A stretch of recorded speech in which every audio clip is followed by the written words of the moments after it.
A very good afternoon to all the delegates and welcome to Trauma 2020 virtual. This year being held virtually, the 10th annual conference of the Indian Society for Trauma and Acute Care. I welcome all the delegates to the first session of the day, and the day begins with a workshop, and the workshop would be on trauma quality improvement. We are In not the next live. 1.5 hour or so, we would take you to the through the trauma quality improvement program as it is run at the Apex Trauma Center at the All Indian Institute of Medical Sciences.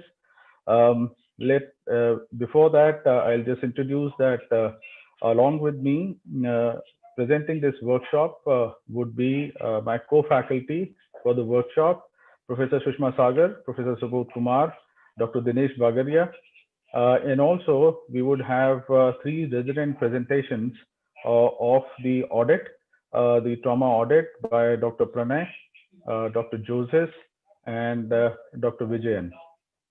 So I'll actually begin the workshop with sharing with you something about trauma quality improvement. What does it mean, and how does it improve? We all, as clinicians, want that our patients should be satisfied when they go from the hospital. They should be treated well, and in effect, the quality of care, even in acute settings like trauma, should be maintained.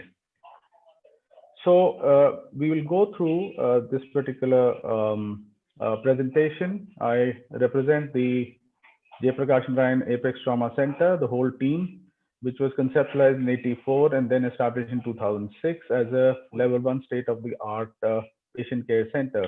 We're also a center for education and research, and also we help people design trauma systems and become a role model.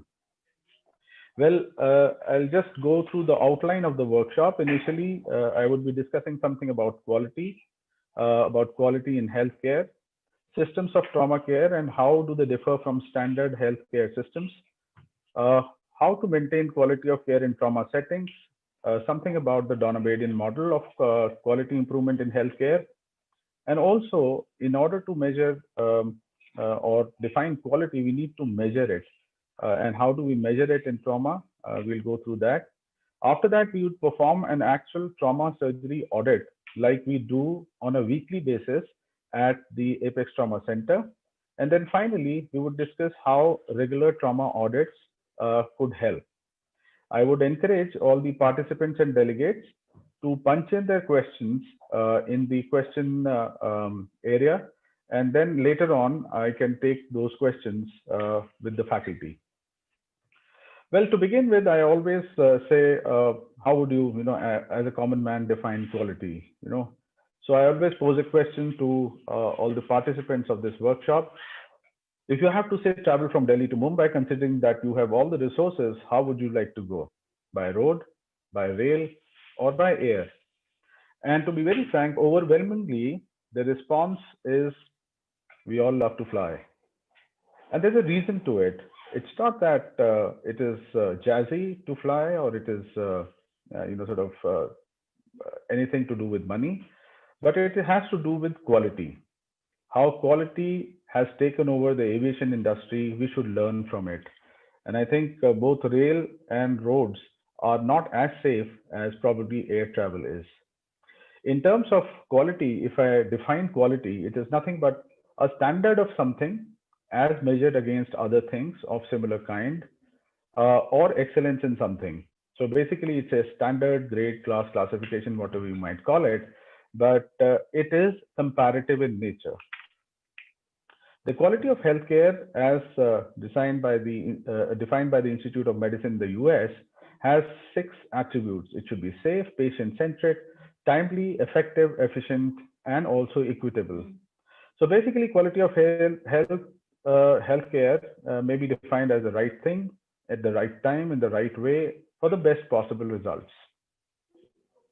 Well, but the challenge remains that there is a lot of variability of healthcare delivery systems, especially in a country like India. Can we, take advantage of these variabilities? Can we capitalize on them? Maybe, yes.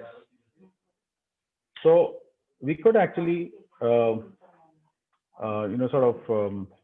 improve the quality as a systems issue together. So what is trauma system? It's a very complex system, but it actually means getting the right patient to the right place at the right time for the right kind of care. It requires a broad frame of policies and protocols. And because multiple teams are involved, it is very difficult to maintain quality of care in trauma. There should be a seamless transition between each of the zones like pre-hospital care, in-hospital acute care, definitive care, and then rehabilitation. But then there should be a lot of teamwork between these various agencies. So how do we maintain quality in such a complex system of care? Well, just to go through the paradigms of quality improvement, the evolution of the terminology of quality improvement started early last century, where hospitals started doing medical audit. Thereafter, it changed to quality assurance, trauma, total quality management. And then in the early 90s, 1990s, it became performance improvement. But at the beginning of this century, there was a paradigm shift in the terminology of quality improvement, and it was known as QI rather than PI. And he was the person actually who changed the whole shift of focus.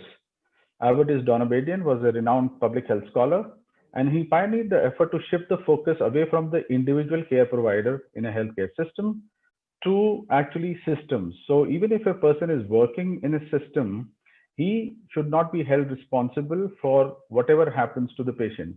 The systems are bigger, and therefore system problems should be attributed, and therefore closure of loop should be done in order to improve the systems and not the human measures only.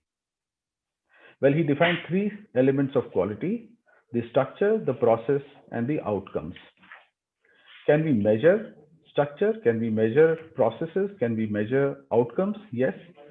We've been doing many of these things previously. We are easily able to measure the structure. For example, the number of pre-hospital providers, the number of hospitals providing 24/7 emergency care, number of hospitals designated at trauma centers. What are the sort of what do you call it, infrastructure present in that hospital? We cannot measure that. And for a long time, we have been measuring outcomes also, something like mortality, may it be gross mortality or risk adjusted mortality. We've been measuring complication rates. We've been measuring hospital and ICU length of stays. So it's easy to even measure outcomes. But the problem is that trauma care improvement, the quality of care improvement in trauma not only depends upon the outcomes, but it actually depends upon processes, because trauma is a time sensitive disease. And therefore, how do we actually measure processes? There are various ways of measurements in trauma centers of trauma quality. Many of the ways of doing that are mortality reviews. And then there are certain advanced techniques such as audit filters. And finally, each hospital can actually compare itself with other hospitals by what is known as external benchmarking or accreditation. Well, as far as M&M reviews are concerned, I think most of you would be familiar with it. Generally, they're a single department. They review the mortality and then probably, sort of just put the blame on somebody and shut the case. There is no, sort of paradigm of improvement in quality through M&M reviews. Plus, it is a very unstructured sort of a mortality review. The other structured process, especially in trauma, is what is known as preventable death panel reviews. It is again multi-departmental. The administration is involved. It's a very nice way of improving quality. But the problem with preventable death panel reviews, and that to multi-departmental reviews, is that we do not have all the departments at a time. So how do we actually maintain the quality of our single department? We can use audit filters to measure the processes. For example, the time to first vitals, time to OT, time to X-ray, and things like that. But what is of importance in quality improvement is closure of the loop. whatever we decide in terms of what went wrong in the system, we should actually go back and try to correct it and take corrective action plans for that. And then finally, when you have these measurements, you could actually compare your outcomes or your process indicators with other process indicators of other hospitals. And that's how you accredit a particular trauma center or do external benchmarking. What we did at the Apex Trauma Center was nothing less than an innovation because we wanted the departmental quality improvement. But at the same time, we did not want to limit it only to the mortality reviews and put the blame on some resident or some faculty and then shut the case. We wanted it to be more structured. So what we did was that we started the regular weekly trauma patient audits. It was a synthesis of a structured patient review with the details of patient care and the audit of the timeliness of care also. So we would ask the resident to write through the journey of the trauma patient within the hospital, enumerate the number of patients into pre-structured templates. The details of post-emergent and acute care were also mentioned while the review was being done. The OR procedures, the ICU events and ICU procedures are all mentioned in the trauma patient audits. And then finally, the course in the hospital is discussed till the patient is disposed from the hospital. We will now go through a step-by-step presentation of a weekly trauma surgery patient audit as it happens at the Apex Trauma Center. And you would see that we have divided this into 3 parts. So each audit, weekly audit, would have an emergency department audit in which we discuss the emergency department, whatever has happened in the past week in the emergency department. Then we would have a trauma inpatient audit. So all the patients who are admitted, we would discuss them. And you would also have a trauma critical care audit or the ICU audit. So I would request now that the presentations of the emergency department audit should start, and all the other faculty members would actually sit down and actually review as it is done in a normal patient review and audit.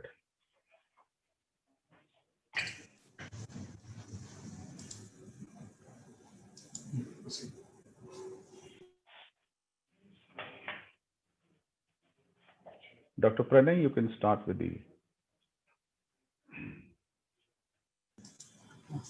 Okay, is my screen visible? Yeah, it is. Hello? Yes, it is. Okay. Yes, Pranay, you are visible and audible clearly. Please go on. Okay, sir. Very good afternoon to all the respected faculty members, eminent chairpersons, and all the distinguished delegates. I, Dr. Pranay, will be presenting the weekly ED audit. Previous week, we had 60 patients who were triaged red in the ED, 311 patients in the yellow area, and 322 in the green area.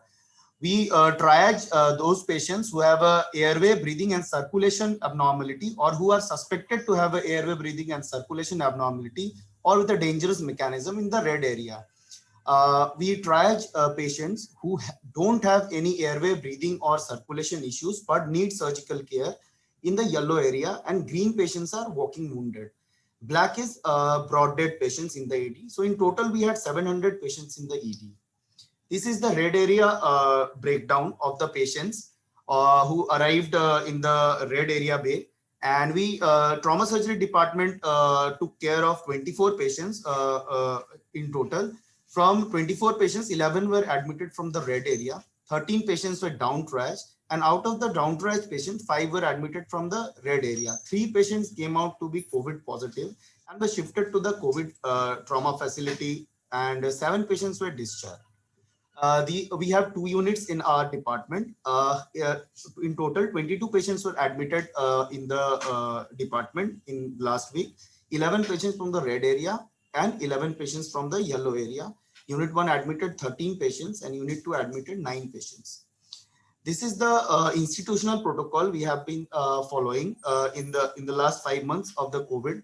After the patient is received in the ED, a primary survey and a secondary survey is completed. If the patient requires emergency surgery, that is if the patient is a non-responder or has a vascular injury, we do a on-spot rapid antigen test and take a sample for RT-PCR.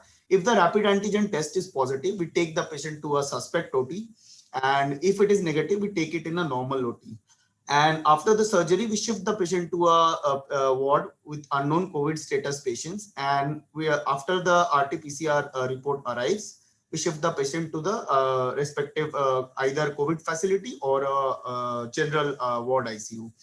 If the patient does not require emergency surgery, the nature of the injury is semi-urgent or urgent, we do a RT-PCR while looking for the vitals. And after the RT-PCR report arrives, we shift the patient accordingly to either the COVID facility or a normal general ward or ICU. So we shifted these 3 patients to the COVID facility for further management. We discharged 7 patients. I'll be telling the details of the discharges. First is Akram Khan, 32-year-old male with alleged history of self-inflicted injury.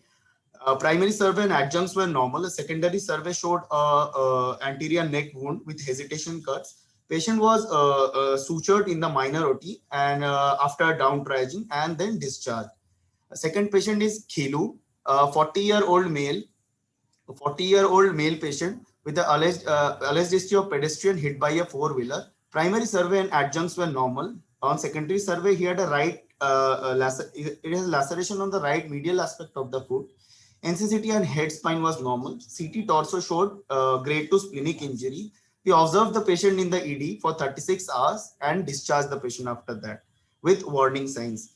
Virendra, 40. Pranay, Yes, sir. Yes, sir. discharged the patient to the Akram Khan after 18 hours. Yes, sir.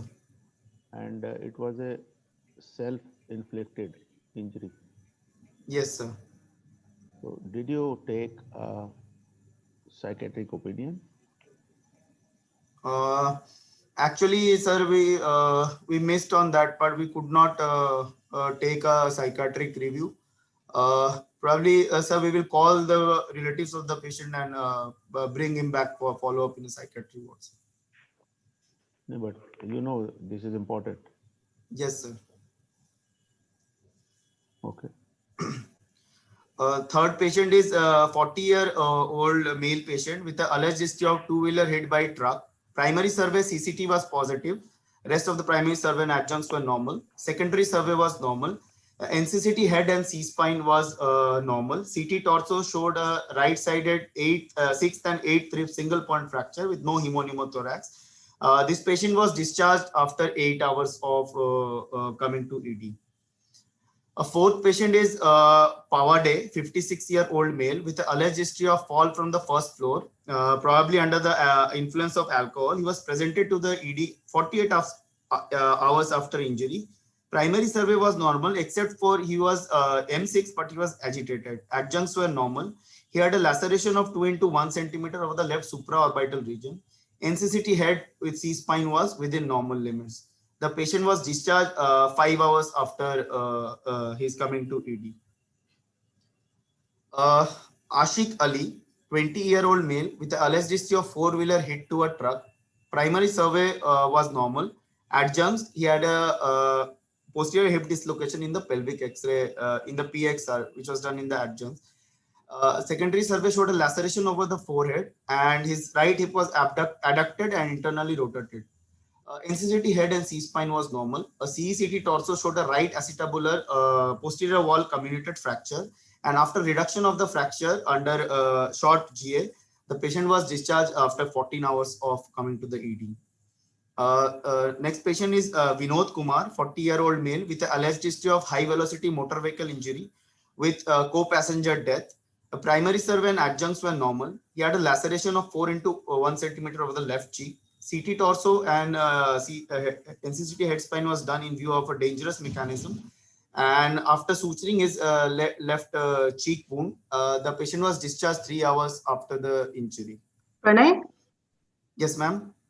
Co-passenger death, this patient had a death of a co-passenger and he was discharged after 3 hours. What is your protocol for such patients? Ma'am, usually we, because he had a co-passenger death, we consider it as a dangerous mechanism of injury. And we generally observe the patient for 24 to 36 hours in the ED itself. And after doing a repeat fast or a repeat chest X-ray, we usually discharge the patient with warning signs. So this Yeah. patient was discharged earlier. Yeah, he should have been observed for and requires an admission. Okay, ma'am, we will call the patient Yeah. and Okay, tell him to get his follow-up done in proceed, the. proceed. Yes, ma'am. I Next think patient is you unknown should admit the 251. patients. Yeah. You should Yes, admit sir. such Sorry, sir. patients in which co-passenger death has happened, right? Yes, sir. Yes, sir. Next patient is unknown 251, who was later known as Nasir, 30-year-old male with an alleged history of road traffic injury, two-wheeler hit by unknown mechanism. His primary survey was normal and adjuncts were also normal. He had an abrasion of 2 into 3 centimeter of the left arm and an abrasion of 4 into 3 centimeter over the left supraorbital ridge. NCCT head and C-spine was normal. A CECT torso showed a left occult pneumothorax. On left-sided second and third rib single point fracture. He was discharged 12 hours after his coming to the ED. One patient was referred to the medical emergency. It took 5 hours to dispose this patient. She was a hanging patient with a low GCS. She was transferred to the medical emergency. We had one ED mortality, 32-year-old male with an alleged history of suicidal fall from the third floor and was brought to the ED 3 hours after injury. On arrival, his airway was potentially threatened, and after C-spine precautions, we intubated the patient with a IPPV mode of ventilation. Pneumoscan was positive on the right side, so a right ICD was inserted and gush of air was noted. His vitals, he had a tachycardia and a low BP, to which he responded after 1 liter of fluid challenge and 1 PRBC transfusion, which was O negative. And his PCT was positive, so we put a pelvic binder in the ED. And he had a GCS of E2 VT M5. Both of the pupils were reacting normally to the light, and he had no focal neurodeficit. So after resuscitation, the adjunct's chest X-ray was normal, and pelvic X-ray showed a right iliac blade fracture. FAST was negative, EFAST was also negative. A pneumoscan showed was positive on the right side, for which ICD was placed. A secondary survey showed a right ankle deformity. After we thought the patient was stabilized, we shifted the patient for a CECT torso with one blood transfusion going on. And in the CT scan, he developed bradycardia. After the CT scan was done, while we were shifting him back, he developed bradycardia. And till we brought him to the ED, he arrested. The total time taken in the transit plus the CT scan was 30 minutes. This was the ABG showing metabolic acidosis. And in the ED, after 3 cycles of CPR, for the brief intervals, we received, we attained the ROSC, but he again collapsed after the third cycle of CPR, and ED thoracotomy was done with internal cardiac massaging and after cross clamping of the aorta, and we could attain ROSC. After attaining ROSC, the patient was shifted to the OT as a transient transporter, but before we could operate, he again arrested in the OT, and this time he could not revive him. CECT torso, yes sir. Why was this patient taken to the CT? What was the hurry? Because the patient did not do well in the CT. CT is known as the graveyard for trauma patients. What Yes, was sir. the problem in this patient when he had arrived? Sir, the patient Can was you show in. those slides back? Okay, sir. Yeah, so Is his airway is potentially threatened. Yes, His sir. pneumoscan is positive. Yes, sir. EFAST was right-sided ICD inserted, gush of air. And he Yes, was sir. in which class of hemorrhagic shock? Sir, he was in class 4 hemorrhagic shock. Yeah, class 3 to class 4 hemorrhagic shock. Yes, And I think some more time should have been given for stabilization, if not straight to the OT. This patient shouldn't have been taken to the CT scan number 1. Yes, sir. I don't know what others feel, Dr. Subodh. If I'll ask Pranay, how do you classify this patient? Is it preventable mortality or non-salvageable? Sir, this could have been prevented if we would have resuscitated the patient with adequate blood and blood products, and if we could in time shift the patient to OT in spite of taking to the patient to the CT scan, then probably we could have at least tried to, we could have had a gain, sir. So Yes. I think I'm not too sure whether it was a preventable death, but yes, there is a violation of the protocol that at no point of time he was stable enough to undergo a CT scan. And Yes. time and again, we have been telling that CT scan, as Dr. Amit rightly said, it's a graveyard. So airway, breathing, and C is circulation, not CT. Yes. And if you take the C as CT, then it's a death and eternity. Right? Yes. Yes. So that's the message I think we need to take from this. Go ahead. Yes, sir. Yes, sir. The CT showed right-sided multiple rib fractures with. Yes, sir. Yeah, can I ask you? Yes, sir. Yeah, in the primary survey, come back to this slide first. Yes, sir. This patient, I think, was a responder. Yes, sir. Because when you have given 1 liter of IV fluid and blood products, his BP rose to 104 by 74 as per the, and the pulse rate is 92. Yes, sir. Was this a reason that you shifted this patient for a CT scan? Yes, sir. Probably we gave very less time in taking the decision, and we should have resuscitated the patient. We just the transient increase in the BP and decrease in the pulse. We believed that he had stabilized, and we hastily took the decision for a CT scan. We should have waited for. He was a transient transient responder. Yes, he was not a yes, responder. Sir, he was a bleeding. transient responder. Yes, sir. That needs to be reflected here also. Yeah. Yes, sir. So the CT scan in the pelvic X-ray, we can see a right iliac blade fracture and interpedunculaar SH without any midline shift. This is the S1, S2 transitional injury and a right iliac blade fracture associated with hematoma. And this is the presacral Raj presacral hematoma which caused the hemorrhagic shock. There were no absconding patient or any patient who took a leave against medical advice. There was one multiple casualty event in which 12 patients came with a history of bus hit to a tree with 45 injured patients, and we received 12 to our trauma center. Initial triage, we had 2 red patients, 4 yellow triage patients, and 6 green, which after assessment and imaging was retriaged. All the patients were retriaged to green, and all the patients were discharged after first aid. These are the ED procedures we did: 145 suturings and 11 ICD insertions, 1 venisections, 4 CT angiograms, 2 angioembolization, 1 suprapubic cystostomy, and 11 intubations and 1 ED thoracotomy. This is the CPRS compliance. CPRS is a computer patient recording system. We all record all the primary surveys starting from the time the patient visits in the ED to the decision-making process in the CPRS. CPRS is actually a prospective recorded digital data of the patients, which is used for medical legal purposes, and we use this for a retrospective analysis for our research purposes and for our system improvement also. It is accessible to all the health providers working across the departments and freely amongst the nursing and the medical staff for comprehensive care and for rapid information transfer without any ambiguity. The CPRS is only accessible to the personnel and to the medical personnel working, and is password protected. Thank you. I will be giving the presentation. Now Dr. Joseph will be presenting.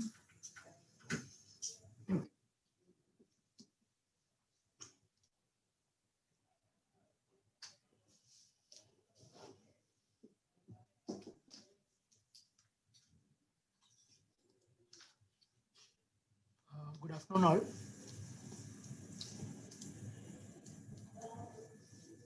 Without further ado, we will move on to the trauma surgery admission audit for the last week.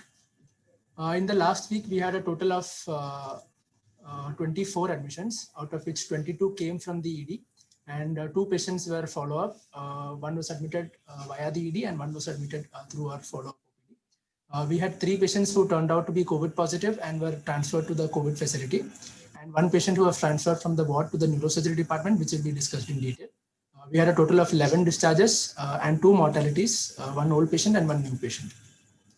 Coming to the details of the patients who were admitted, 22 patients, 20 were males and 2 were females, and we had 1 young boy between 12 to 18 years. And this is the age-wise distribution of the patients who were admitted. Most common being age group being between 21 to 30. We had 8 different modes of injury, out of which most common was the road traffic injury, 14 patients, and within which there were 9 two-wheeler injuries, which was the most common mechanism. And among the other mechanisms, fall from height, there were 3 patients, and we had 4 patients who had assault, 2 blunt and 2 penetrating. Coming to the two-wheeler injuries, amongst the 9 patients, 6 were riders and 3 were pillion riders. Among the riders, we had 3 helmeted males, 1 helmeted female, and 2 non-helmeted males, and all the pillion riders were non-helmeted. Among the 2 three-wheeler injuries, there were 2 patients and both were passengers. And among the 4-wheeler injury, it was a restrained driver. There was a truck driver who was injured. He was non-restrained. 4 assaults, like I said, 2 blunt and 2 low velocity penetrating injuries, which were stab injuries. There were 3 patients with fall from height, 2 less than 10 feet and 1 more than 10 feet, but on a soft surface. No train-associated injuries or burns or self-inflicted injuries last week. We had 1 accidental workplace injury, which we will be discussing in our census, and 1 patient with unknown mechanism of injury who was found on the roadside.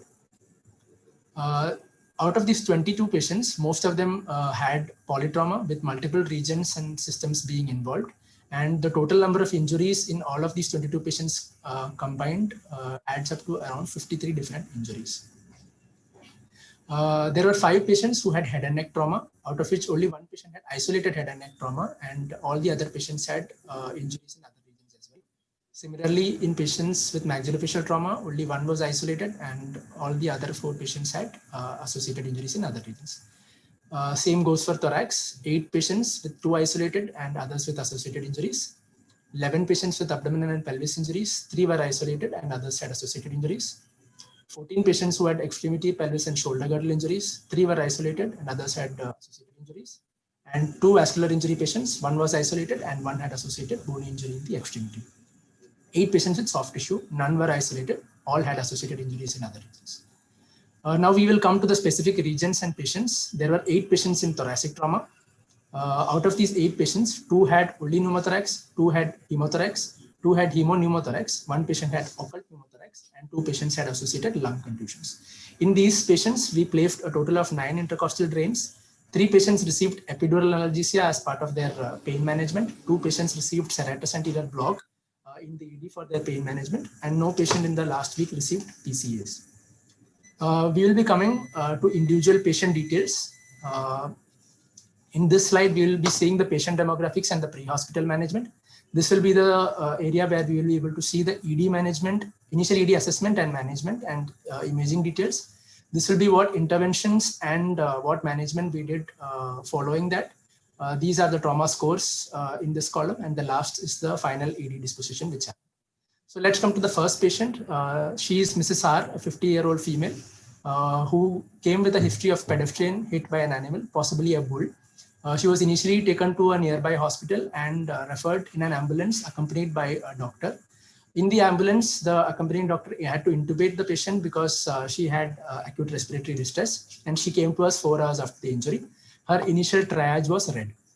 In her primary survey, we received the patient intubated, cervical spine was stabilized. She was found to be tachypneic and immediately placed on a mechanical ventilator. She had bilateral air entry reduced. There was extensive subcutaneous emphysema on both sides with a positive chest compression test.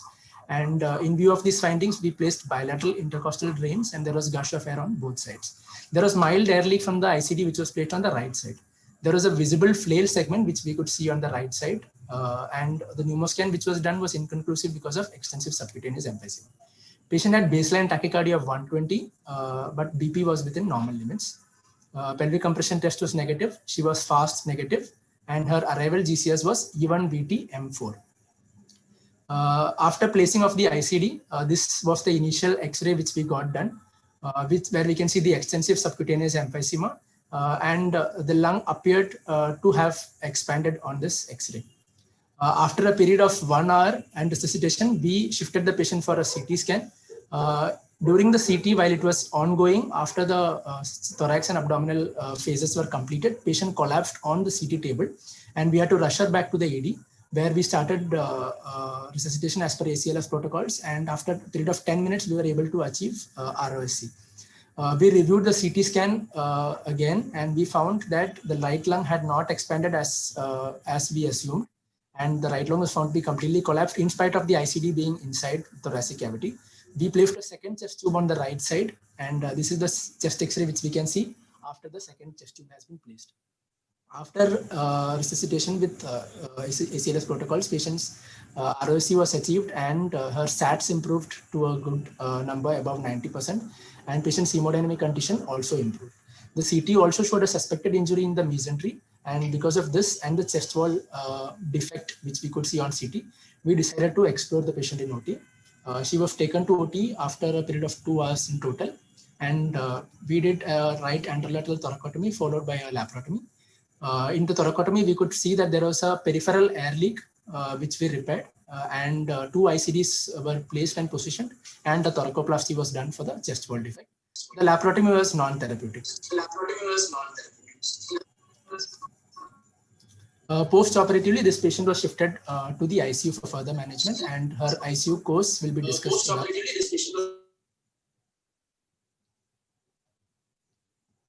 Next patient is Mr. SK. He is a 26-year-old male. He was also a referred case. He was brought by his co-workers. He walked into our ED literally after 5 hours of his injury. He was working in a steel factory with history of possibly a steel splinter hitting his anterior chest wall area. He was initially triaged yellow, and in the yellow area, patient was under monitoring, waiting for his EFAST and chest X-ray to be done. But within 30 minutes, his hemodynamic condition there deteriorated, and he had to be up triaged to red area. In his primary survey, airway was okay, breathing was okay. However, in circulation, patient had tachycardia of 140, BP was 90/70. In spite of 1 liter fluid challenge, patient's BP did not pick up and tachycardia persisted. So he was declared a non-responder. When we did a fast examination, we could see that there was fluid around the pericardial area, and there was a large clot which was lying over the myocardium. This is the small entry wound which we can see, possibly the site of entry of the steel splinter. There was no exit wound on his back examination. Patient was immediately rushed to the OR. Come again. Wait a sec. What was the mechanism of injury? Can you go back? Sir, he was a injury. Yes, sir. He was a worker at a steel factory. Possibly while working, a steel splinter has penetrated his precordial region. But penetrating injuries generally to the torso, we would triage them to the red area initially only. Why was he triaged to the yellow area? Yes, sir. You are right, sir. This patient should have been triaged to the red area from the beginning itself. Possibly this small wound which was missed while the initial triage was being done, and possibly also the history was not rightly taken. So this must have been the reason why the patient was triaged yellow. I think the triage should be done according, number 1, to the physiology, number 2, to the anatomy of the injury, and then to the mechanism also. And we have already told you any penetrating injury to the torso has to be triaged into red, and then later on they can be down triaged. It is we'll have to talk to the nurse coordinator there who was triaging and educate her, right? Yes, sir. Absolutely right. Also, we have learned from this case that no wound is obviously a very small wound. This patient was rushed to the OR, and we did a clamshell thoracotomy. We found that there was a right atrial perforation for which a side-biting Setinsky was placed and underrunning sutures were placed. Post-operatively, he was shifted to the ICU, where he has dramatically improved. He was extubated yesterday evening, and he has been shifted to the ward where he is currently doing well. Next patient is Mr. R. He is a 45-year-old gentleman.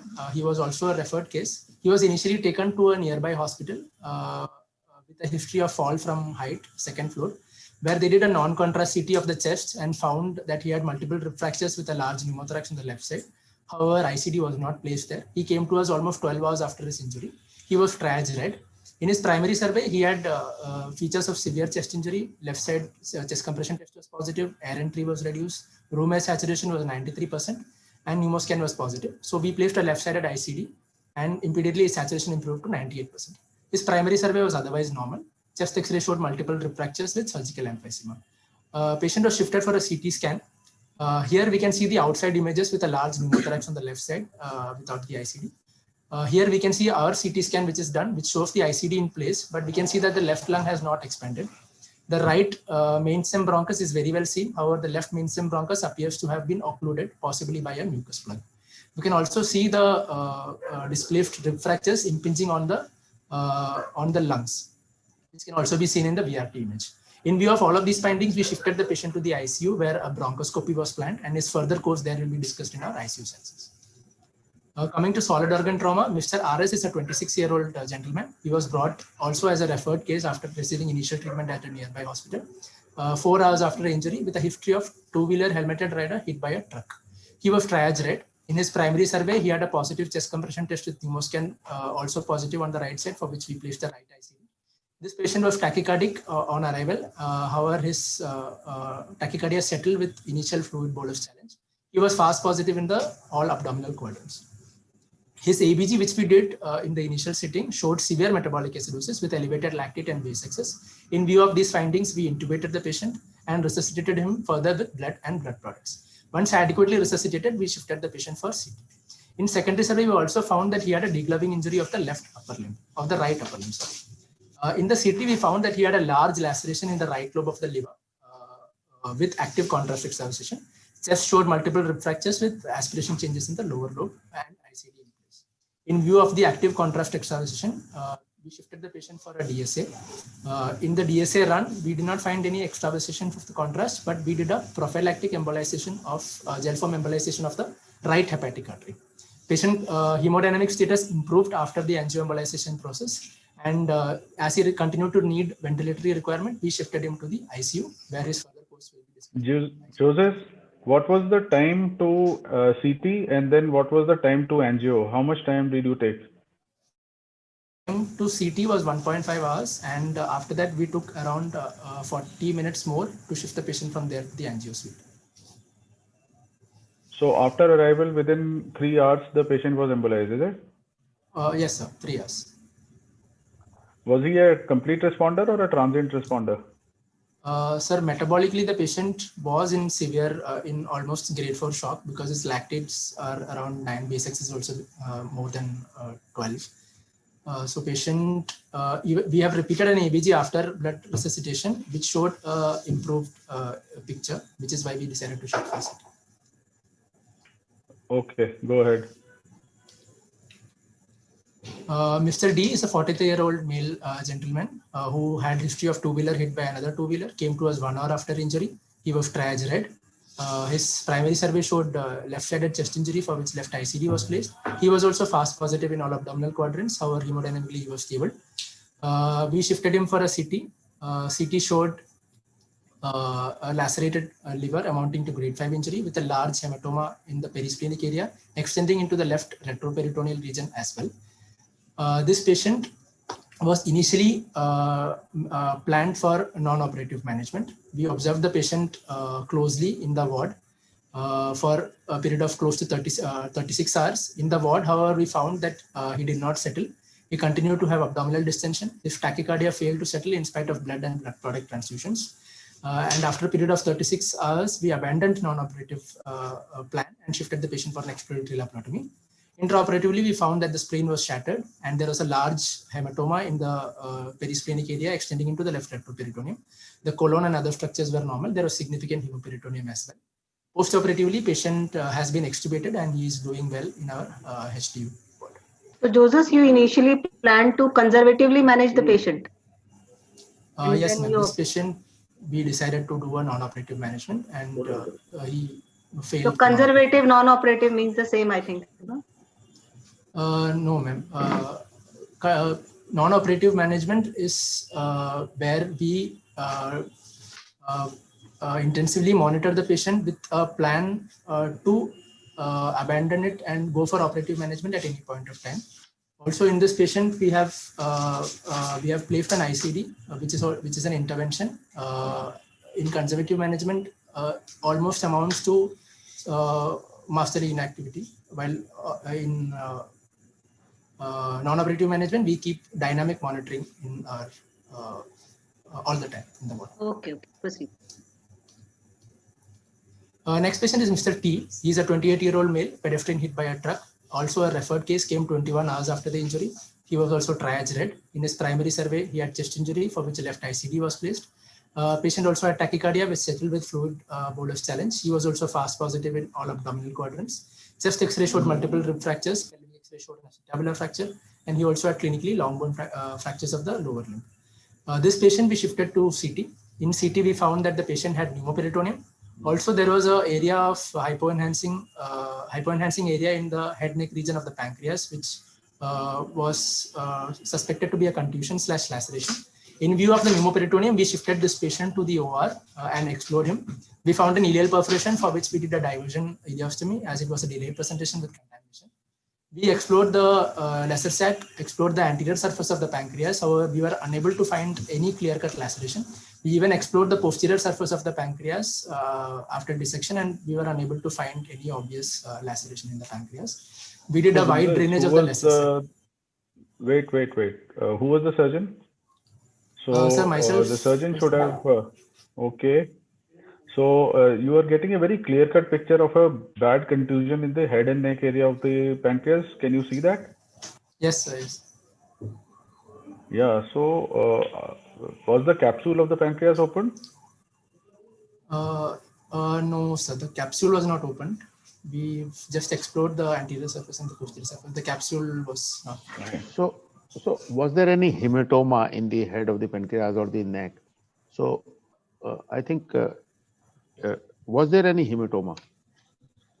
Sir, there was a hematoma as we opened the lesser sac No, near the hematoma within the parenchyma of the pancreas. So if there is no hematoma, then I wonder that do we really need to open the capsule of the pancreas?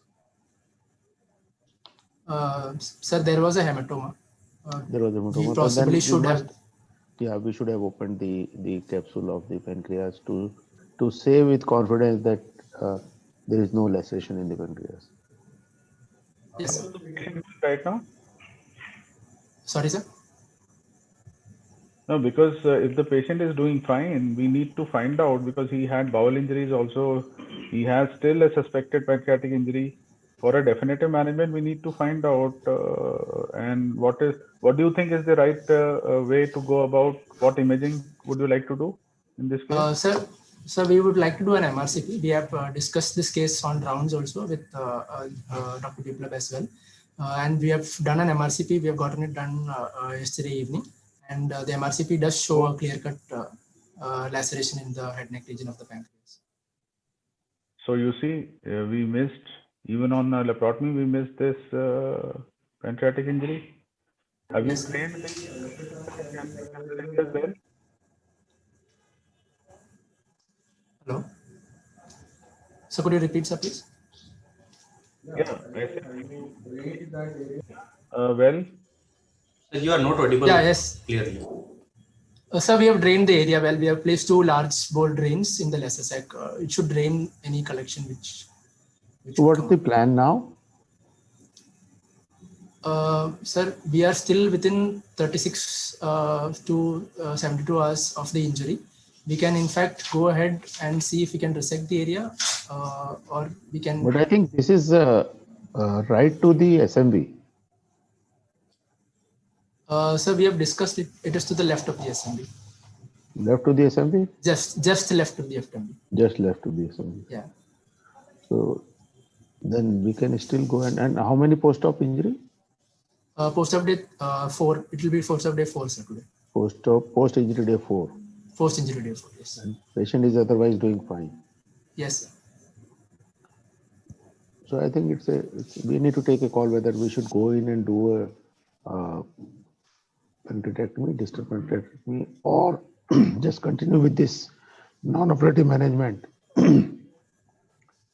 And I think Already surgical insult has been done. Let us discuss further in the rounds or somewhere. We need to keep an eye on this gentleman, and probably, I'm not in favor of going again because everything would be stuck probably by this time, and be very difficult to sort of resect the inflamed pancreas right now. So can we just wait and watch and see? Yeah, absolutely. I said that we can actually wait and watch. So both the school of thoughts are okay, depending on the expertise available and the overall status of the patient. Since we have drained the lesser sac, so we can safely watch him. If at all he develops some kind of pancreatic fistula, which can be taken later. Okay. Shall I proceed, sir? Yeah. Yes, sir. Yes, sir. Definitely. Moving on to the next case, Mr. D was a two-wheeler rider who had a bike skid. He was also a referred case, came to us 36 hours after the injury. Primary survey was well maintained, except he was fast positive in all abdominal quadrants. We did a CT for him. CT showed splenic injury amounting to grade 4 and a left renal complete infarction with cutoff of the left renal artery. This patient, he had moderate hemoperitoneum as well. In this patient also, we decided to go for a non-operative management. We observed him in the ward for 48 hours. But after 48 hours, we noticed that he had frank signs of abdominal peritonitis with abdominal distension, tenderness, and guarding. Suspecting infected hematoma, we decided to do an exploratory laparotomy. But intraoperatively, we found that he had a large mesocolic hematoma, which had caused a gangrene of the transverse colon with multiple areas of perforation and peritonitis. Retrospectively, we did go back and see the CT scan again. There was a mesocolic hematoma, which was seen on the CT as well. So this comes under missed injury. We have done transverse colectomy with a diversion ileostomy for this patient, and we have done a thorough lavage. So patient is currently in our HDU. So, Joseph, if you had known this at the first place in the CT scan, there is a hematoma in the transverse nasal colon, what would you have done? Sir, as the patient was hemodynamically stable, we could have done diagnostic laparoscopy to see exactly where the hematoma is, the extent and the condition of the bowel. And if it warranted, we could have done a definitive management in the first sitting itself. That's right. Okay. Moving on, genitourinary trauma, Mr. K, 18-year-old male, two-wheeler skid, came to us as a primary case 2 hours after injury. Triage red, primary survey was normal except fast positive in abdominal quadrants. He also had hematuria and extremity shaft of humerus fracture. The CT which we did for him showed left grade 4 splenic injury with moderate hemoperitoneum.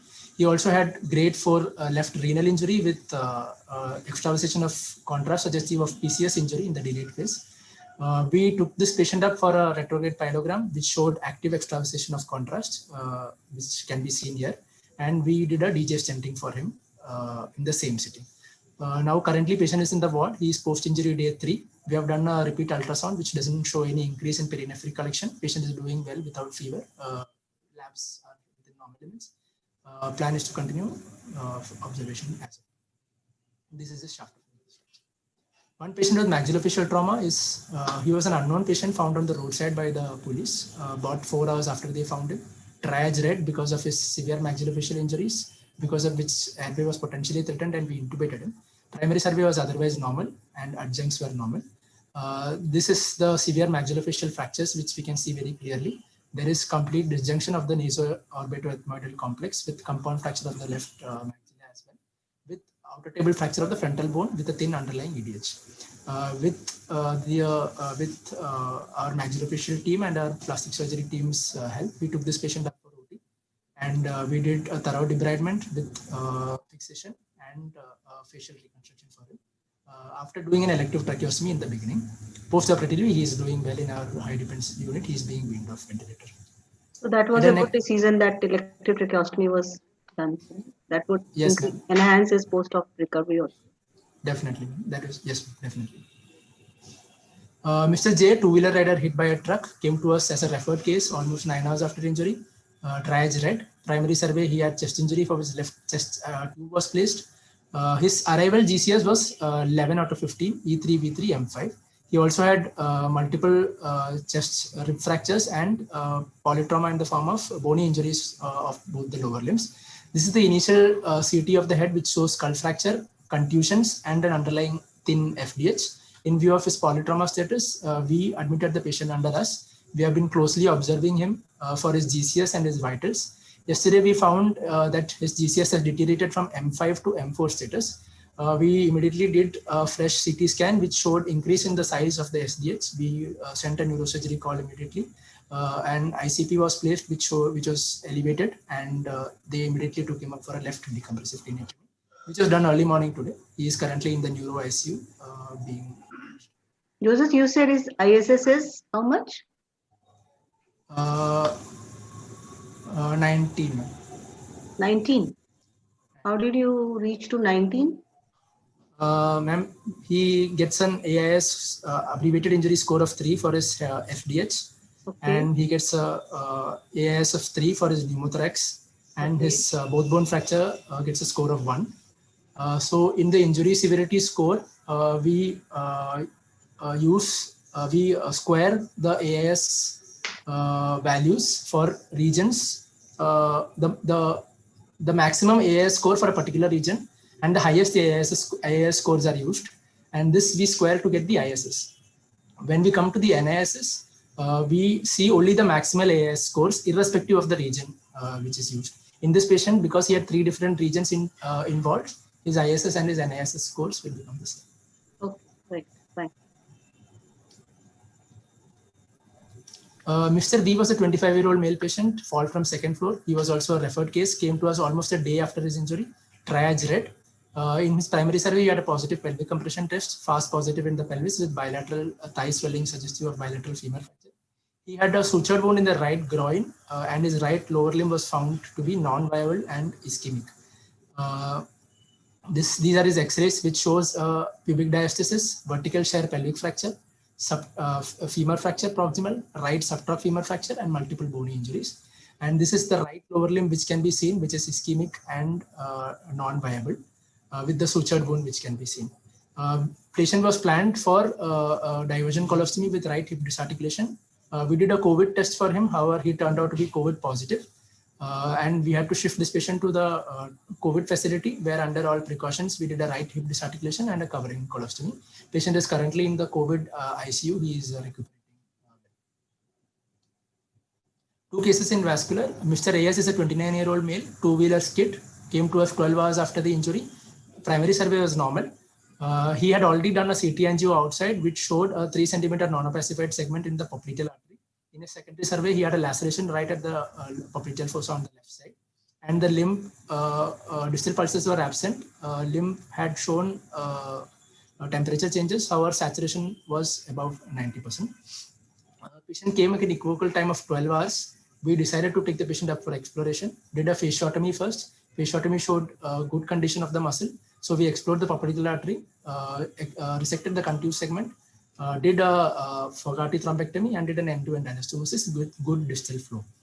Post-operatively, on post-op day 1, the muscles were pink. There was a small area of darkish discoloration in the lateral aspect. However, within 48 hours, we saw that the muscle had turned dusky. His pulses distally were. What was the time for revascularization? So patient presented to us in 12 hours. We shifted the patient as we had a CT angio available from outside within 30 minutes. But the entire revascularization process would have taken another hour or so. Okay. And then what happened? So within 48 hours, once we saw that the muscle had turned dusky, also his lab parameters had deranged. Even though the distal pulses were present, his potassium had started to rise. His serum and urine myoglobin turned out to be grossly positive. So we made a diagnosis of reperfusion syndrome and took him up for an urgent above knee amputation, which we did yesterday morning. Post-operatively, his lab values are slowly decreasing trend, and patient condition is also improving. Okay. So you should be watchful about reperfusion injury if you are revascularizing slightly late. Yes, sir. So we had one more vascular injury, which was a 13-year-old boy with a supracondylar humerus fracture with brachial injury, which we managed. Out of these two patients, the brachial artery injury patient presented within 6 hours of injury. Limb was salvageable. We intervened within an hour, and post-operatively the limb was salvaged. Popliteal artery injury patient we have already discussed. Limb could not be salvaged in that patient. We did a total of 12 emergent OT procedures. These are their details with the region-wise distribution as well. We have already discussed all those cases in our census. There were 8 non-emergent OT procedures. These are their details regards to anesthesia and region-wise distribution as well. And these are their individual details. This is the operative log for our senior residents. These are the MCH trainees, which you can see, and these are the supervising post-MCH SRs. This is the operative log for our SRs for the last week. These are the details of the procedures which we did. 9 ICDs were placed, 2 thoracotomies, 1 bronchoscopy, 1 splenectomy, 1 angioembolization for the spleen, 1 angioembolization for the liver, 2 jejunal repairs, 1 ileostomy, 1 ileal repair, 1 colostomy and 1 colon repair, 2 mesh laparostomies, 1 bladder repair, 2 diagnostic laparoscopies, 4 amputations, 3 graftings, 2 peripheral vascular repairs, 2 ORIFs, 4 interdental wirings, 1 tracheostomy and 6 debridement. We had 2 patients with tracheostomy, 1 old and 1 new. We had 5 patients with laparostomy, 4 old and 1 new. We had 3 patients who received NPWT, 1 old and 2 new. No patients received SBOT this week. The mixed injury patient with colonic injury we have already discussed, Mr. D. We had 9 discharges, out of which these 3 patients had prolonged stay. This was a child who had underwent forearm fasciotomy for compartment syndrome, remained for long period for wound management. This was a patient, second patient is a patient with severe maxillofacial fractures, CSF rhinorrhea, who remained for that reason for a long period. And the third is a patient with severe head injury, left shoulder reimplantation attempted outside unsuccessfully, underwent amputation, remained for a long period because of his head injury and wound closure. 2 patients of follow-up. One was a colonic injury patient who came back with a pelvic collection. We did a pigtail. There is no obvious signs of leak. He's doing well. The other patient is a post amputation with infected stump for which a stump debridement has been done. That's all from the ward side. Next, it will be ICU by Dr. Vijay. Thank you.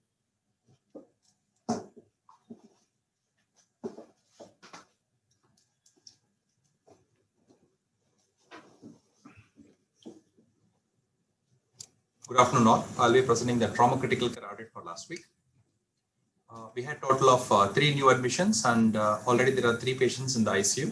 Of the 3 admissions, new admissions, 1 patient was from admitted from emergency department, 1 patient was from ED via OT, and another patient was admitted from ED via DSA suite. Of the 3 new patients, 1 patient was admitted for monitoring, 1 patient for shock, and another patient for ventilation. And of the 3 new patients, 1 patient had polytrauma and 2 patients had isolated thoracic injuries. Of the 3 new patients, 1 patient had RTA, 1 patient had fall from height, and another patient had animal associated injuries. Outcome of the patients at present was, out of the 3 patients, 2 patients are still in ICU, 1 patient had a mortality, and of the old patients, 1 patient is still in ICU, 1 patient is shifted to HDU, another patient had a mortality. Starting to discuss with the new patients. First patient is Mrs. R, a 50-year-old female, had a history of pedestrian hit by a bull, had bilateral rib fractures, had a defect in the chest wall, had a bilateral pneumothorax with ICD in C2. She had a probable mesenteric hematoma and also had a stated cardiac arrest with ROSC after 10 minutes of CPR. She was managed with right thoracotomy and chest wall reconstruction and a non-therapeutic laparotomy, and she was shifted to ICU. At present problems are she has had ventilator dependency, probable central cause of ventilator dependency. She has low sensorium and she is probably developing a ventilator associated pneumonia. As you can see that for the last 4 days after coming to ICU, her GCS always has been E1 VT M1, which has never improved, which we suspected because of her 10 minutes of CPR, and following which we also got an MRI done for her on the 2nd day, which shows ischemic changes. She was on ventilation. She was intubated all through her course of ICU, and she was on VCV mode of ventilation.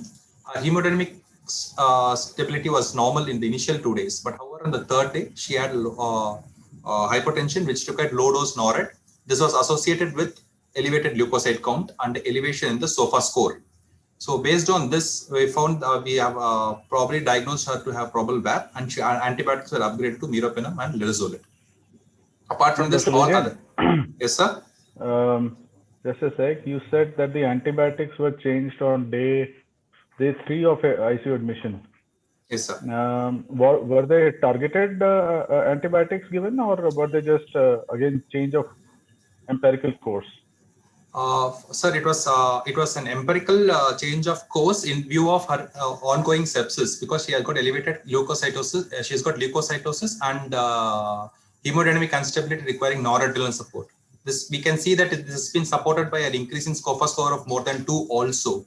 So we have diagnosed her with a small infill with a thick purulent secretions in her tracheal ET aspirates. So we have probably diagnosed her to VAP, and what do you think? Yeah, I know.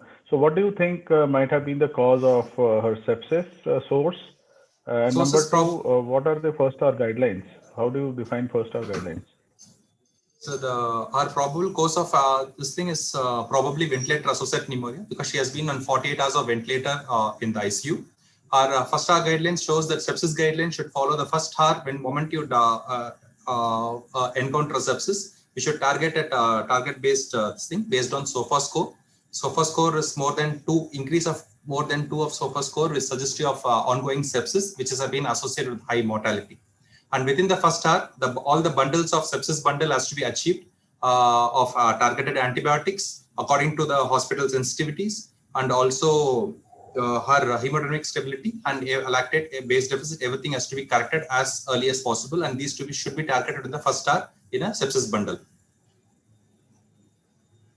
So, apart from the targeted antibiotics, did you start it according to our ICU, sensitivities coming in? Yes, sir. It was according to our ICU sensitivity, sir. Our ICU sensitivity has high end of cephalosporin sulbactam and first end resistant antibiotic resistant organisms, and hence we started with accordance with our ICU sensitivity pattern. Yeah, I am just discussing this for all the residents also, that whenever you change antibiotics, you should be wary of that. Antibiotics are a double-edged sword. So you should change the antibiotics only when you are really convinced that you need to change the antibiotics, right? Yes, sir. And following which, on the 4th day, because in her of low sensorium, which MRI suggests ischemic changes and probably developing a VAC, we have done a early percutaneous tracheostomy for better tracheal toileting and also for weaning her of the ventilation as soon as possible. These are all serial ABGs. We found that on first day she arrived with metabolic acidosis. However, on correction, the following ABGs are normal. These are all serial X-rays. This was the X-ray on arrival, and she has got a X-ray on the last day. Second patient is Mr. R, a 45-year-old male who had a history of fall from 2nd floor, and he had bilateral rib fractures with the left sided showing a flail segment, and also a left pneumothorax with ICD in situ, and a left main bronchus cut off probable mucus plug. He was initially admitted in ICU for non-operative intervention, but however, he had underwent a left thoracotomy and decortication as the days progressed in ICU 2 days ago, and his problems were persistent lung collapse, which resolved after the operation. The patient never had any sensorial problem. However, he was ventilated, he was intubated, initially on lower end ventilation mode of CPAP. However, after the operation, he had entered a VCV mode of ventilation. The first 3 days, he had required a low dose of noradrenaline support. However, his lab parameters was normal. There was SOFA score was stable at 9. The problems with this patient had a left-sided lung collapse and a flail chest on day 1, for which a bronchoscopy was done and an epidural was inserted. Following which his lung expanded. But the problem was, once his lung expanded, within 24 hours, he had a recollapse of the left lung with associated right-sided air leak, for which a repeat bronchoscopy was done. However, because of his hemodynamic instability and a repeated left lung collapse, infective etiology and antibiotics was changed in accordance with our culture sensitivity of our ICU-based protocol and our ICU sensitivity. But after the repeat bronchoscopy, the patient again had left lung collapse. So we decided to go ahead with a CECT torso. We see that on the initial CT, it was a pre-admission CT, the patient had a left bronchus cut off. However, after the second CT, after repeat bronchoscopies, we found that the bronchus has opened up. However, the patient had a left middle lung and the lower lung collapse with loculated collections. In view of this, we decided to operate on the patient. We did a left thoracotomy decortication of the pleura, and also had done a rib fixation. After this, patient had recuperated well. If you can see that patient's hemodynamic instability resolved and the SOFA score decreased considerably, and also his right air leak, which was there probably because the entire ventilatory air was moving on to the right side because there was a collapse on the left side, has also stopped. His ABG also showed that initial days of PF ratio was 140, 160. However, after the operation, his PF ratio has improved considerably. That shows adequate oxygenation has been ensured and is on course of improvement. This was Why do you monitor, Vijan, why do you monitor PF ratios? Why are they very important? PF ratio is an objective indicator of oxygenation. It tells you about what is the partial oxygen of partial pressure of oxygen in the arterial blood divided by the FiO2 of oxygen that has been given to the patient. It clearly tells us the functional capacity of the lung, and the physiological reserve of the lung, also the peripheral oxygenation. If this is poor, the patient is having less oxygenation, and the peripheral oxygenation is also poor. As in trauma, it's a mixed shock. Final outcome is based on the peripheral anoxia. So this is very important for a patient with trauma and also with lung injuries, because this ultimately determines the outcome of the patient majorly in a critical ill patient who is ventilated. Okay. So this was a patient with chest X-ray. He had a left lung collapse. We did a bronchoscopy. After the bronchoscopy, the lung expanded. However, it recollapsed. So we did a CT after this. It showed the picture. And after the operation, this is the post-op X-ray after the operation, which was considerable lung expansion, and patient is on recuperation. Third patient is Mr. RS, a 26-year-old male, hit by a two-wheeler by a truck. Patient had multiple thoracic and intra-abdominal injuries with contrast exacerbation of grade 4 liver injury, for which he underwent a DSA angioembolization. Patient present problems are septic shock and mortality. I will discuss this course during the ICU. Patient had no problem in sensorium. However, the last day before yesterday, a patient had a very low sensorium because of refractory shock. He was ventilated all along his course. However, the patient had hemodynamic instability from day one. He was on low dose of noradrenaline with leukopenia, thrombocytopenia, and acute kidney injury and elevated bilirubin with a SOFA score of 13. On this day, he underwent DSA and embolization of right hepatic artery and was shifted to ICU. And he was on piperazolone and tazobactam and metronidazole. These are the first line of antibiotics in ICU. On the second day, we found that the patient's inotropic requirement has increased from 4 to 10 ml with worsening of thrombocytopenia and worsening of total bilirubin. With an elevated SOFA score of 15, there was an increase of SOFA score from 13 to 15 over the 24 hours. We made a diagnosis of septic shock with acute kidney injury and liver cell failure. We found that abdomen had moderate hemoperitoneum. We wanted to rule out abdomen as a cause of sepsis. So we planned for a laparotomy, and also in view of this ongoing infection and worsening of sepsis, we increased the antibiotic to meropenem, colistin, and teicoplanin. Intraoperatively, we found that patient had gross hemoperitoneum, which was peritoneal lavage, and however, we found that patient had a right hepatic artery embolization. Probably a sequelae of this, a complication of that, patient had a gallbladder necrosis, for which he underwent laparotomy, cholecystectomy, and a laparostomy. Patient had a intraoperative. Vijay, what do you think? What is the incidence? Do you know what is the incidence of gallbladder necrosis in hepatic artery embolization? For the benefit of sir, the gallbladder necrosis probably happens because the cystic artery is also blocked. The most common arrival of cystic arteries from the hepatic artery proper. Probably this patient had an accessory thing which from the right hepatic artery, anomalous cystic artery. So patient, despite having a right hepatic artery embolization, had a necrosis. The incidence is very, very rare. Say it's less than 0.5% is the incidence of gallbladder necrosis happening, which is direct reflection of the anomalous cystic artery, which is also less than 2%. Okay. And you've also written that he also landed up with AKI. What might have been the possible cause of AKI? Was it sepsis or anything else?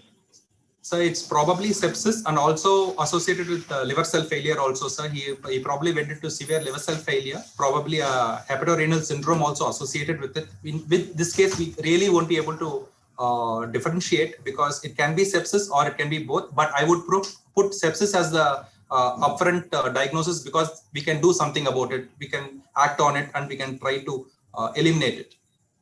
So we should always consider that as the first option. Go ahead. Yeah. Go ahead. Okay, fine. Patient had hemodynamically unstable, so we had done a damage control operation, did a cholecystectomy and laparoscopy, and shifted the patient to ICU. However, on third day, his inotropic requirement increased from single inotrope to double inotrope with worsening of lab parameters, and he had a left upper limb unhealthy tissue which was debrided. We had done a debridement. However, on fourth day, he had small decrease in the inotropic support. But however, on fifth day, he went on to refractory shock, and which we could not revive the patient after that, and he had a mortality. You can find that his serial ABGs is problems where his metabolic acidosis was severe. It showed that lactates are consistently high and base deficit was consistently elevated. All his course of ICU.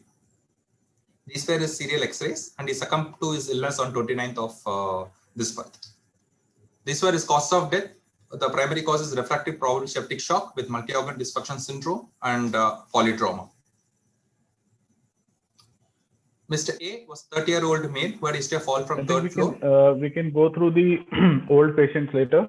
Do you want to any specific patient you want to? That's it, sir.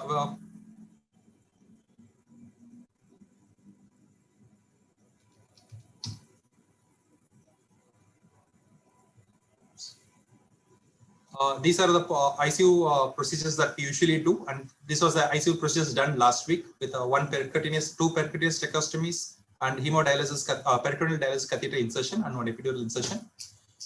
These are audit for our patient. Of 3 patients, 1 patient has acute kidney injury, 2 ARDS, 1 patient had wound sepsis, and 1 abdominal sepsis.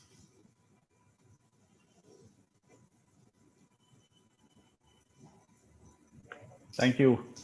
Thank you, Vijayan, Pranay, and Joseph for giving a sneak peek into how we actually perform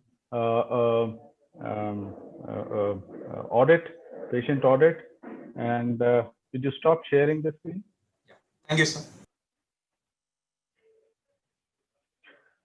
Okay, fine. So basically that's something what we did, and you can see right where I ended my initial part of the talk is that you saw there was a lot of things happening there in a structured trauma surgery audit. So it was not just like discussing the mortalities only, but we started with the emergency department audit.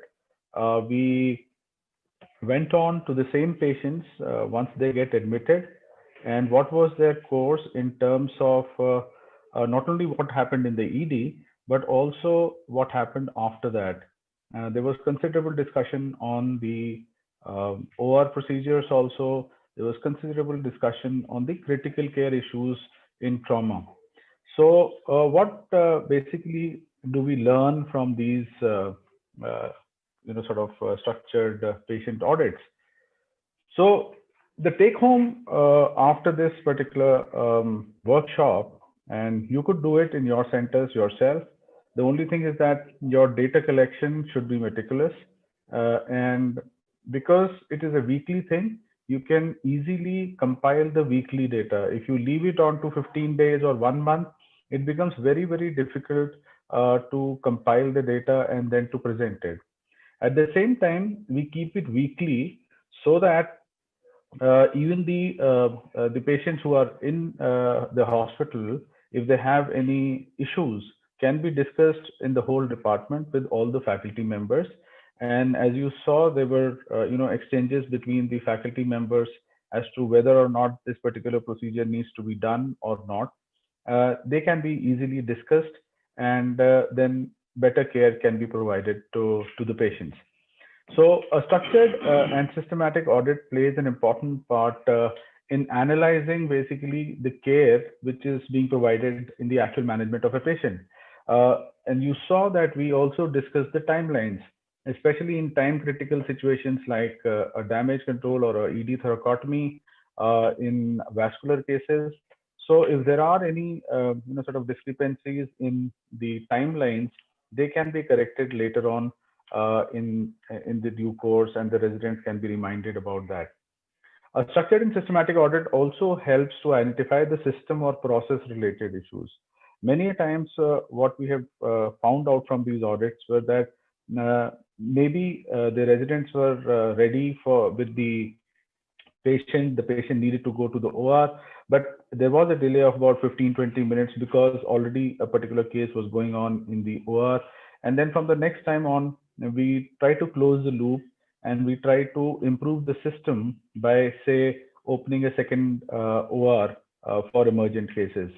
So a structured systematic audit, even if it is single departmental, can actually find out faults in the system. Not necessarily a multi-departmental review needs to be there. A structured and systematic audit also helps in data upkeep and archiving. So you saw that weekly data is being kept for each and every patient. Number one, who arrives in the ED, gets ED treatment, and also in detail, the data is being kept for each and every injury or region-wise, whether it is abdominal, thoracic, vascular, soft tissue, whatever you might call it. Then you also saw that there was injury surveillance audit. So we came to know about the demographic profiles. Initially, you saw in the initial slides how the injury happened, how many of them were road traffic injuries, how many of them were two-wheeler injuries, how many of them were wearing helmets, not wearing helmets. So you have a comprehensive data of your own patients, and very easily you can go back and you can actually analyze that, and research becomes much more easier if you have ready data. A structured and systematic audit also helps in retrospective analysis, as I said, and research. The structured audit improves the accountability of healthcare providers. So you saw that there was no finger pointing or fault finding, whether it was a resident or whether it was a faculty decision. It was very amicably discussed, scientifically discussed, and then probably the next time the resident would be remediated himself and would not make that particular fault. It improves patient decision making. The review of missed injuries was done. As you saw, there was one missed injury in our this week's audit. It provides a teaching platform. There's a lot of teaching going on this platform. It provided surgical review, education, review of antibiotic usage, as you saw in the ICU. We also saw that the trauma ICU audit on infection and sepsis. So how many in a week VAP were there? How many sort of other things were there? So okay, so this is the advantage of having sort of multiple panel reviews. I would request all the faculty members to once again join me in closing this session and giving their views on how systematic reviews can help. So thank you, Dr. Amit, and it was very well conducted session, and I hope the participant must have been benefited with this. My only message is there is no blame game. So trauma audit is for system improvement, and it's not a personal blame game. That's my only message. And this is best we can do for the benefit of the patients. I mean, everything, this whole exercise is for the benefit of the patients. So thank you all. Thank you, Dr. Amit, for a wonderful session. Thank you.